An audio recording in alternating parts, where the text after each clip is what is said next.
there, world, and welcome to the next exciting episode of YOLO Av. YOLO Av. What up, world?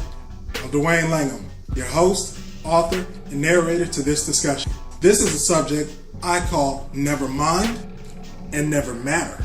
Man, what is this? Some old Neverland? Or we watching Peter Pan or something? Never mind.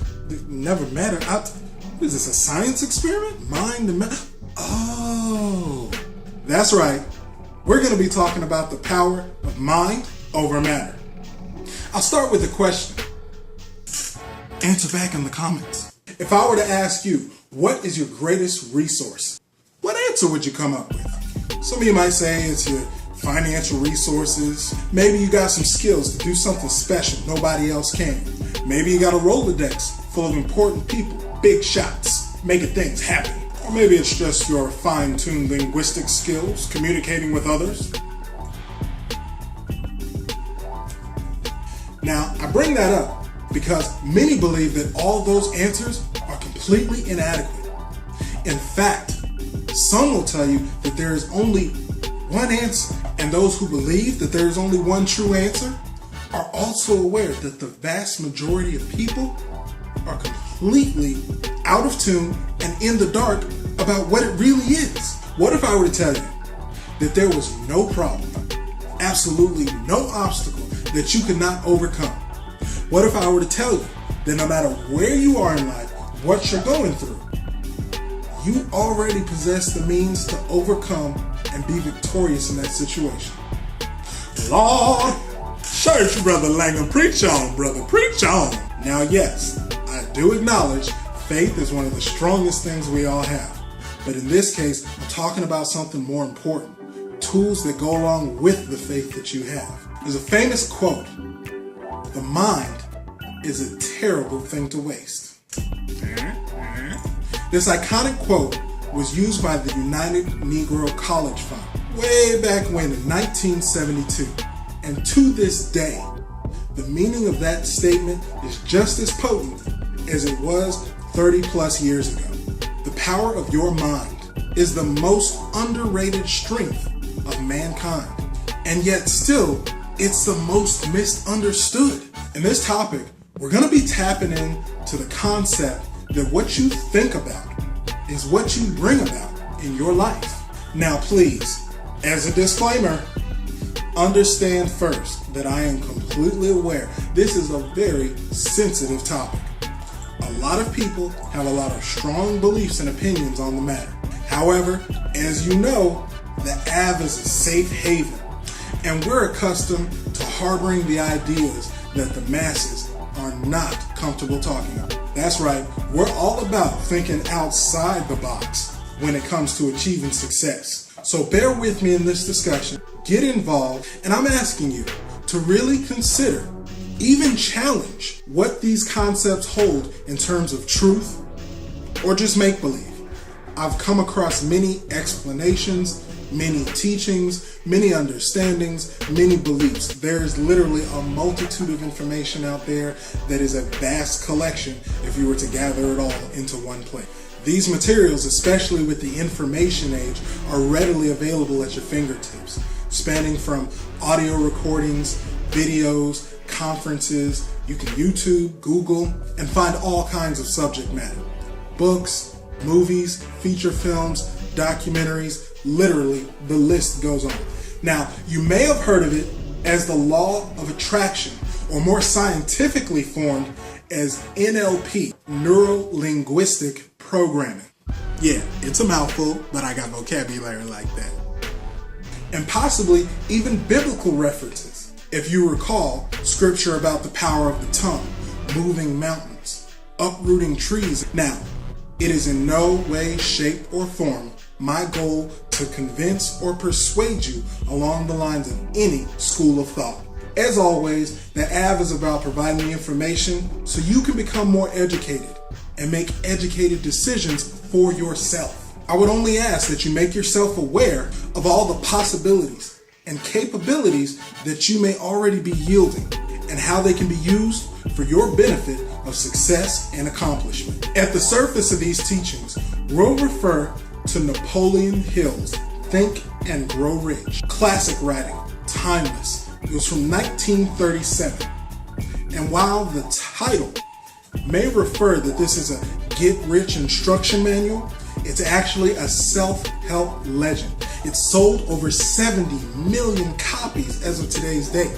And it's actually a call to self-awareness, pointing out one's abilities to use the mind as a simple and powerful tool whereby you can achieve success in any avenue of your life. It was likely one of the first writings to make it publicly known that thoughts are things. The content matter ranges from self-suggestion, success consciousness, strengthening your concentration, the subconscious mind, the mastermind theory, allowing no retreat, and the power of great dreams, just to name a few.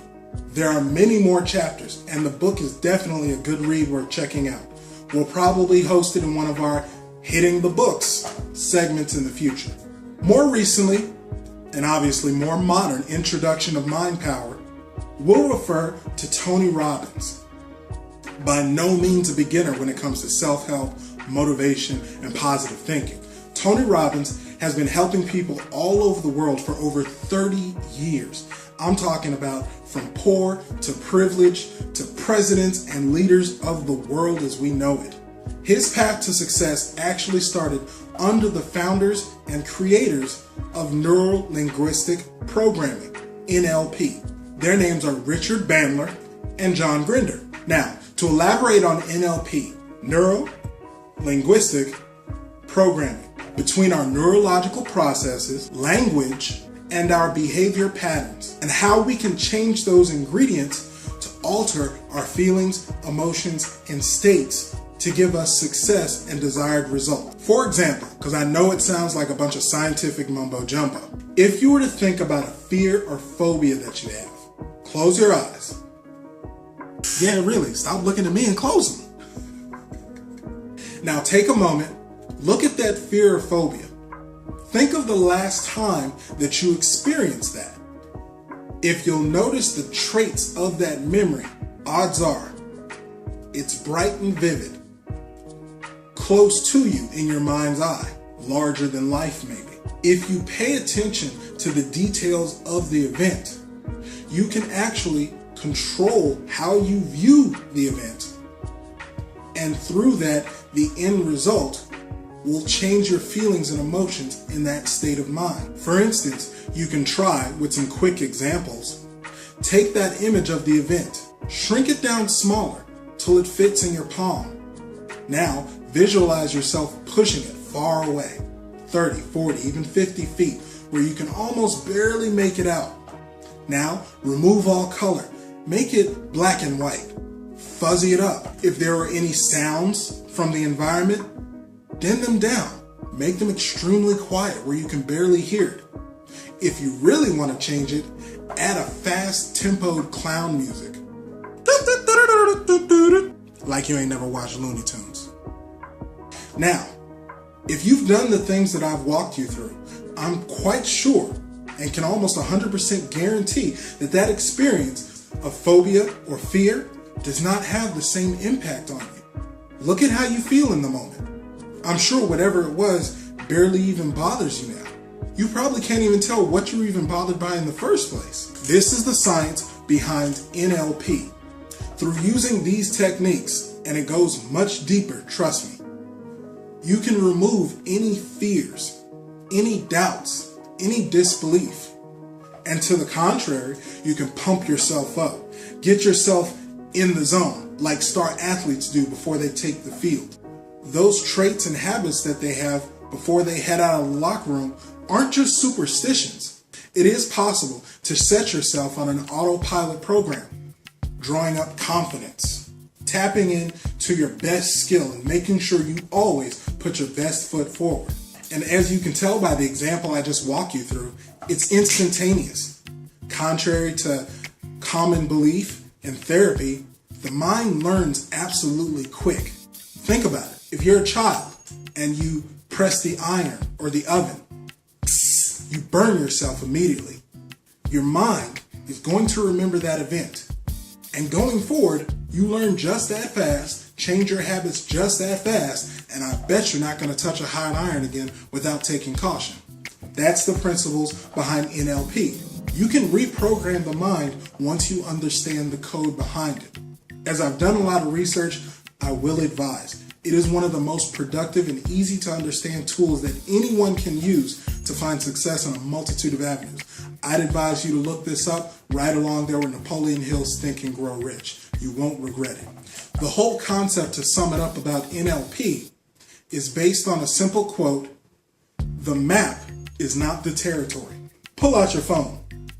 Look at a map. Say Google Maps. If you look at a city or even somewhere out in nature, pick any point. It doesn't matter. It could be your home street. The point that you're looking at on that map is not what it's like to be actually at that physical location. You see gray streets, white buildings, blue clear water, whatever may represent the surroundings.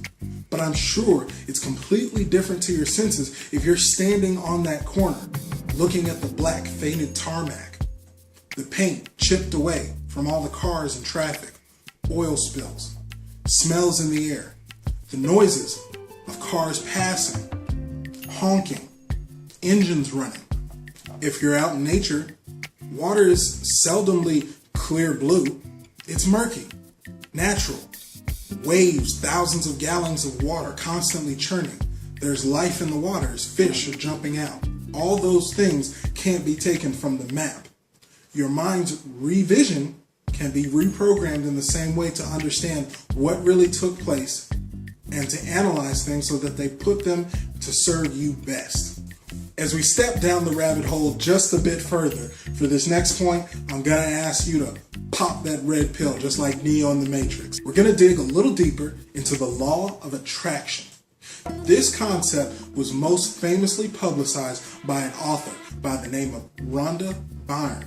She published a book and feature film movie called The Secret. You may have heard of it, you may have not. In the book and the movie, she interviews open-minded thinkers, authors, motivational speakers, and gives life examples of how the law of attraction works for everyone, whether you know it, understand it, accept it, or believe it. It's still actively happening. Basically, the theory behind The Secret and the law of attraction is that our thoughts and feelings are acting as a frequency, a wave, if you can imagine, sending out that frequency to the rest of the universe, the rest of the world, God energy, whatever you want to call it, and it's drawing into you those things which you believe and desire. Now, of course, it's not like scientific radio waves coming out of your cell phone. There's nothing that you turn off and on. To really understand it, you actually have to do a little research. Again, The Secret is a great beginner's reference. It gives you an idea, but please, I will warn you, do not take these surface concepts to heart. You will not read this book or watch this movie and be able to magically draw anything into your life that you desire. It's more like a spiritual sixth sense, you could say. Like attracts like is the whole premise behind it. Simply put, if you're thinking, feeling negatively, you would likely attract negative circumstances. Some simple, easy to grasp understandings. Think about the last time you woke up late, tired, groggy, maybe from the night out over the weekend. You're rushing out of the house, you stump your foot when you get out of bed, you drop your toothbrush in the toilet bowl. Man, that sucks. You spill something on your shirt, have to change, can't find any clean clothes, you name it, it all happens. You get in traffic, you're thinking about how bad you don't want to be late, you can't get another mark at work, and sure enough, you pick the avenue that's got the accident, and now you're 15 minutes behind. The theory behind the law of attraction that's explained in The Secret is that your thoughts and feelings and emotions were emitting a vibration that helped cause those things to happen. Really? So I can't think about something without it happening? So I'm saying, every time I've been mad, you saying I'm the reason that caused the accident? Word? Calm down. It's hard to grasp, hard to accept. But when you open up to that type of responsibility, you begin to understand that it's also an immense amount of power for the type of life experience you can enjoy. I mean, think about it. How many times have you been so emotionally caught up with the latest strain of the biggest virus going around in the news? And then sure enough, a few days later, you've got some sniffles or symptoms that say something's coming on. It may be that you didn't want it, but like attracts like. If you have enough fear, anxiety, deep-rooted emotion attached to any thought, the concept behind the law of attraction is you will draw it into you. To get to a more positive note, the same thing is on the contrary. If you believe that your body is strong, immune, healthy, it's more likely that the common cold becomes far less common, that good things just happen for you, that it's not luck or chance, but your positive outcome and expectation of good results will cause good things to happen more often for you. Now again, I give you fair warning. These types of principles are a loaded gun. Do not go out believing that you have the ability to flip a switch. In our society, it's honestly easy to grasp that so many go out there hearing this type of information, and because you're consciously, logically, now more enlightened or open to understand something, you believe that you can just turn it on and off. You have to keep in mind that, like I said, before you understood it or were made aware, it was already in place, and you were already adding to the frequency, if you will, that you were drawing in things. So likely, by the time you were exposed, you've already spent decades programming and fine-tuning a frequency haphazardly for things that you might not have even wanted. That type of baggage doesn't just turn off. This is why there's so much skepticism, why so many people believe that it's all just a big gimmick. Somebody's just trying to get some money. There are plenty of examples of people not even involved directly with the law of attraction or Rhonda Byrne's The Secret. I mean, literally, go out there and do a YouTube search. Will Smith, Oprah, plenty of interviews where they will attest that they believe and why, with their own examples, where they thought it and it became so. Yeah, I mean, because they got money. When you're a billionaire, things tend to happen. That may be true, but I'm talking about the smallest things that have nothing to do with money whatsoever. Go out, do a little research. You'll surprise yourself on what you find. All I ask is be open. I mean, it would only make sense. If you spend decades building up a belief that good things don't happen, that money is hard to come by, that colds and flus just go around like fresh air, just because you watched a movie or read a book you like, does not mean that all those beliefs go away. The levels of your mind include your conscious thinking, logical processing, as well as your subconscious, the deep-seated inner beliefs. Repetition of thoughts become beliefs. Your subconscious, which cannot acknowledge right, wrong, fake, truth, has been taking it all in. So, ask yourself, what have you been hearing, thinking, seeing, saying for decades, years, weeks, months, and what have you tried to convince yourself with after you watch an hour-and-a-half movie or sat down and read the book? Bing! It would make sense. It's not going to turn around like that. But if you start small, don't try to fix the most dire circumstances. Don't try to make yourself a millionaire by Monday. You will be extremely surprised by the things that you can actually attract into your life. People who you happen to have on your mind all of a sudden give you a call. Some random oddball thing around the house you've been looking for months. All of a sudden you thought about the last time you used it and it popped up. If you do decide to dig deeper and set yourself on course of really tapping in to the potential of your mind's power, it's going to take thorough, purpose-driven exploration and learning. It's supposed to be easy because it's natural, but most importantly, it will require patience. The easiest way to understand why you have to change your internal beliefs is to refer back to the oldest resource of law of attraction material, the good book. These teachings have obviously been around since the dawn of time, and there are countless examples that speak on the power of the tongue, the mind, and children of God. Ask, and ye shall receive. Knock, and it will be opened unto you. Seek, and you shall find. Now, what's more deeply instilled behind the power of this faith is the belief. Faith and belief must come first.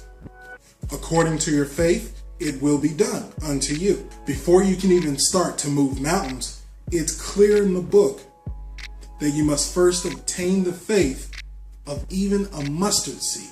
And through that, growing up and sprouting out, then you get rid of the weeds of disbelief. Now, we've covered some very heavy material here, and it may be completely far out for the average thinker. Again, I can't tell you what to believe or practice in your own life, but I give you fair warning. Once you're exposed, there is no undoing it. It's already been working, but you can't forget about how easy and how much control and power you actually have. No matter what you choose, these laws, principles, and beliefs will still be in effect regardless. I would only advise take responsibility, take control, and take power. Do your own research. Gather all the facts you can so you can make an educated decision on how to use or not use these tools. Remember, I've only broached the surface. There's no way this quick segment is going to give you the how-to, ins and outs, and ABCs on this kind of heavy thinking. Some other sources you can learn in regards to the law of attraction are Bob Proctor, Abraham Hicks, and also a follow-up book, The Power, is the sequel to Rhonda Byrne's The Secret. Most important thing I leave you with is to really, going forward, take a look at the thoughts, the words, the beliefs you choose to hold, and look at the results you're getting in life. Odds are, things are going to correspond parallel pretty well. In modern society, nowadays we're honestly almost auto-programmed by all the propaganda, media, marketing, advertisement. I mean, our brains are literally with commands, actions, how we're supposed to look, how we're supposed to feel, how we're supposed to think, what we're supposed to buy, what we're expected to do, what true happiness is. Now, it may be nice until you have to fill up the gas tank, buy some new tires, renew your insurance, or make a couple car payments. But happiness doesn't show up in your driveway wrapped in a bow at Christmas. All I can tell you is that if you want to achieve success at some point in life, hopefully sooner than later, you'll start exercising your mind's muscle. The more you use it, the more it grows. You can choose to ignore what you've been shown here, but unfortunately, false ignorance is not bliss. You'll forever be wondering, as you go through your life haphazardly, how much will you really matter if you never put your mind to it? Until next week, as always, I thank you for watching. Appreciate you tuning in. I hope you've already subscribed. Yeah, right there. It says subscribe. You always want to thumbs up, like, and share it with your friends, family, whoever. And until next time, I'm wishing you even more success. Peace.